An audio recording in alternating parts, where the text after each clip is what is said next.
থেকেই সংকল্প করা উচিত। এটার মূল দায়িত্ব স্থানীয় যারা সচেতন নাগরিক আছে তাদের। আমি উপজেলা নির্বাহী অফিসারকে অনুরোধ করব যে এর জন্য একটা অরাজনৈতিক কমিটি করে দেওয়া হবে, তাদের কাছ থেকে আমরা এই তথ্যগুলো সংগ্রহ করতে পারি।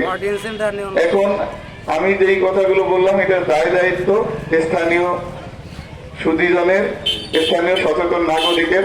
আমার মুরব্বী আছেন, ওনাদের সাক্ষাৎকার গ্রহণ করে আসলে প্রকৃত কি ঘটনা ঘটেছিল এগুলো খুবই বৈজ্ঞানিক পদ্ধতিতে এগুলো সংরক্ষণের জন্য একটা বই।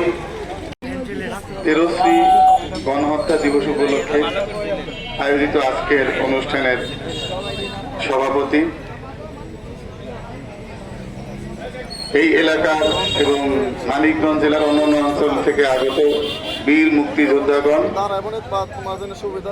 বিভিন্ন দলের কর্মীবৃন্দ, স্থানীয় গণ্যমান্য ব্যক্তিবৃন্দ, গণমাধ্যম কর্মীবৃন্দ, সুপ্রিয় শিক্ষার্থীবৃন্দ, আসসালামু আলাইকুম। আপনারা অনেকেই বলেছেন যে শোষণের বিরুদ্ধে আমাদের যে সংগ্রাম, এই সংগ্রামের একটা অংশে আমাদের এখানে 43 জন শহীদ হয়েছে। তাদের আত্মা তখনই শান্তি পাবে যখন আমরা তারা যেই উদ্দেশ্যে এই ত্যাগ করেছেন এই উদ্দেশ্যটা আমাদের মধ্যে ধারণ করব। আমরা নিজেরা যেন জালিমের কাতারে, অত্যাচারীর কাতারে অন্তর্ভুক্ত না হই। কারণ আমাদের সামনে জাজল্যমান প্রমাণ আছে, অত্যাচারী জালিম এরা আজ হোক কাল হোক ধ্বংস হয়ে যাবে এবং ধ্বংস হয়ে গেছে।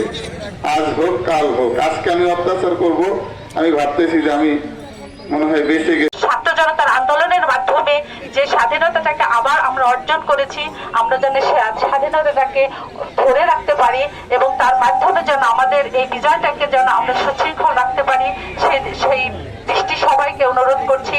এবং আজকের এই অনুষ্ঠানের আয়োজনের জন্য আমাদের জেলা বিএনপি সভাপতি আফরোজা খান রীতা আপা এবং সাধারণ সম্পাদক এস এ কবির জিন্না ভাইয়ের নির্দেশনায় যে সুশৃঙ্খলভাবে একটা অনুষ্ঠান অনুষ্ঠিত হচ্ছে, সেজন্য তাদের পক্ষ থেকে আপনাদেরকে ধন্যবাদ জানাচ্ছি।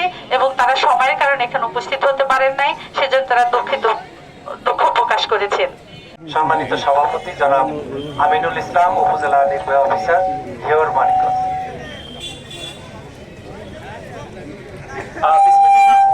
বিসমিল্লাহির রহমানির রহিম। সম্মানিত উপস্থিতি, আপনারা সবাই অবগত হয়েছেন যে আমরা প্রতি বছর 22শে নভেম্বর এই দিবসটি এখানে উদযাপন করে থাকি এবং এটির যে ঘটনা, এটি তেরশ্রী ট্র্যাজেডি নামে পরিচিত। 1971 সালের এই 22শে নভেম্বর অর্থাৎ আমাদের বিজয় দিবস 16ই ডিসেম্বরের ঠিক 23-24 দিন আগে নির্মম একটি হত্যাকাণ্ড এখানে সংঘটিত হয়েছিল। তার এই স্মৃতি ছিল ধারণ করে আছে আজকের এই তেরশ্রী স্মৃতিস্তম্ভ। তো আমরা উপজেলার পক্ষ থেকে এবং আমাদের এই পয়লা ইউনিয়নের সর্বস্তরের জনগণ এবং মুক্তিযোদ্ধাদের পক্ষ থেকে এবং রাজনৈতিক নেতৃবৃন্দদের পক্ষ থেকে এই দিবসটি মানুষ স্মরণ করে থাকে। তাদের যে এই যুদ্ধে আত্মত্যাগ এবং তাদের তিতিক্ষা, এটি আসলে আমাদের সর্বদাই সেই শোষণ বঞ্চনার বিরুদ্ধে যে আমাদের সংগ্রাম, আমরা শোষক অত্যাচার এবং তাদের বিরুদ্ধে যে আমাদের দীর্ঘদিনের সংগ্রাম এবং এই বাঙালি জাতির কোনো অধিকারে আসলে সংগ্রাম ছাড়া আদায় হয়নি, তার এই জ্বলন্ত প্রমাণ আমরা এই 24 সালে এসে দেখতে পাই। কাজেই আমাদের এই ইতিহাস থেকে শিখতে হবে এবং এই যে তিতিক্ষা এবং ত্যাগ এবং এত নির্মম ঘটনা, এগুলো আগামী প্রজন্মের মাঝে ছড়িয়ে দিতে হবে যাতে করে ভবিষ্যৎ প্রজন্ম জানতে পারে। এটি আসলে আমাদের মূল বিষয়। যদি আমরা সেই চেতনাটি ধারণ করতে পারি এবং সে আলোকে আমরা নতুন বাংলাদেশ গড়তে পারি, তাহলে হয়তো আমরা সার্থক হব।